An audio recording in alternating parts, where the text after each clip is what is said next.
Florida definitely is okay. Florida, okay. That is a good way to put it. Don't care. You know what, dude? Let's just keep it like that. Let's just not everybody. I don't want to generalize, but usually, if somebody doesn't care, it's probably Florida. Okay, you're right. Okay, let me watch this. The United Kingdom. On November 5th, 2020, the United Kingdom went into lockdown. They were trying to control a spike in Covid-19 cases. Guys, usually Vox, okay, is pretty biased. It's pretty biased. It's pretty biased libertarian, which is, but when they do analytical pieces, it's not that bad. Libertarian, libtard. No, that's not it. Wrong party. Liberal. Okay. I mean, they're usually pretty biased, but when it comes down to analytical stuff, they're usually pretty good at it. We'll give it a chance. 5th, 2020, the United Kingdom went into lockdown. They were trying to control a spike in COVID-19 cases. Yeah. And if you look at the chart of cases, it seemed to work. Okay, good job. But despite having the same lockdown measures, infections in Kent, an area outside of London, were still rising. In early December, the overall drop in cases led the country to relax restrictions anyway. And then xQc this happened. It wasn't until around this time that researchers realized that somewhere in Kent, the virus itself had changed. It was a new variant. It was more contagious, and it was spreading. Uh-oh. By the time scientists gave it a name, it had spread to most of southeast England. 2 months later, it was in 30 other countries. 5 months later, it was the most common form of the virus found in the United States. Okay, guys, don't blame UK. Okay, guys, don't blame three heads. Okay, let's stop this weird trend. Okay, don't be weird. States. Lately, more and more variants are emerging in various places around the world. So, why are they showing up now? And what does this mean for the pandemic? Yeah, what does it mean? How about you tell me? Viruses Guys, the mic doesn't have static. It's the fucking cicadas. There's the bugs outside. It's the fucking bugs. I can't do anything. Are very simple. They're basically just the shell of protein surrounding some genetic material, either DNA or RNA. This guy just says, boring. Shut up, dude. Okay, it is the new. This is important, man. That genetic material is made up of molecules that can be represented as a series of letters, like this. Oh yeah, I know about Each it. part of this code contains instructions for how to make one specific protein that allows the virus to function. Yep. A virus has one goal, to make more of itself. But because it's so simple, it can't do that on its own. So it uses you.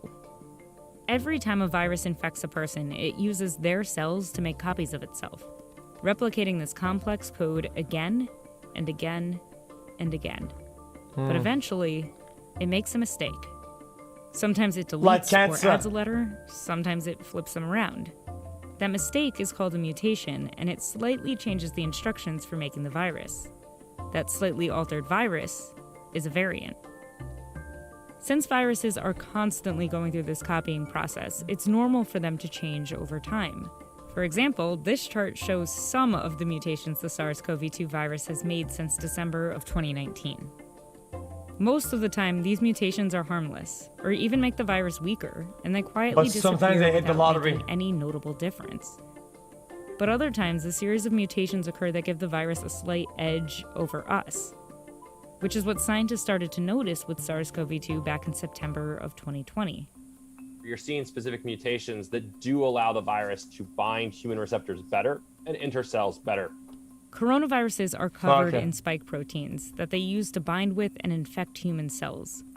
The thing is, that binding isn't a perfect fit, so it doesn't always get past the cell's defenses. But the B117 variant, which scientists later renamed the alpha variant, has multiple mutations on the spike protein.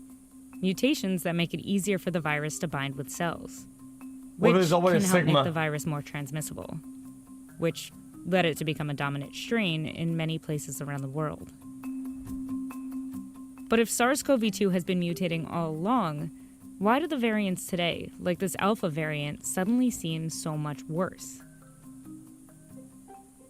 Wait a minute. It's what about the important to Delta? remember that a virus doesn't make active decisions. It's not as if it creates a strategy within your cells. Mutations are random errors. Guys, this is a very dumb question, chat. Guys, all the variants that they have, all the random codes that they can change are all negative. What if one day it changes and boom, it gives you fucking a boost. It makes you stronger or some shit. Makes you think faster. As a random mutation, boom, +5 IQ. But the longer a virus is around and the more people it infects, the more it will change.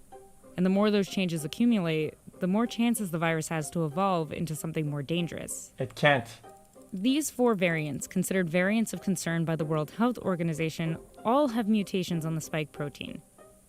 Delta, the most recent addition to this list, has been referred to as a double mutant. Uh-oh. What does that mean? Because while it has many different mutations, It gets has 2 features. significant ones we've seen before. You get 2 This branches. mutation seems to make the virus more transmissible. And a version of this one, found in 2 other variants, makes it easier for the virus to reinfect people who have already had COVID-19. Meaning these 2 mutations may have evolved to dodge our natural immune response. Fortunately, the immune response we get from vaccines is much stronger than our body's natural immune response. So, while we may see variants that make our vaccines somewhat less effective, most experts think it's unlikely one will emerge that completely evades our vaccines. But that doesn't mean it can't happen.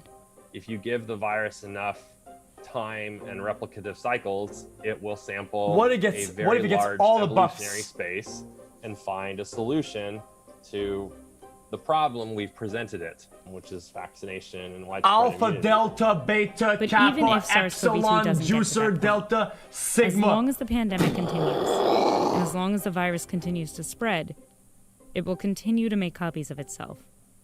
So, if we want to stop the variants, we need to stop the virus. The Juggernog. The virus has evolved, but it hasn't morphed into something unrecognizable. The vaccines we have still protect against all the variants. The trouble is, we aren't getting those vaccines around the world fast enough, which is only giving the virus more time to change and ravage areas of the world that are still waiting. There's a good video about this. The rise of variants is a reminder that the pandemic isn't over, even if it feels like it is to some of us.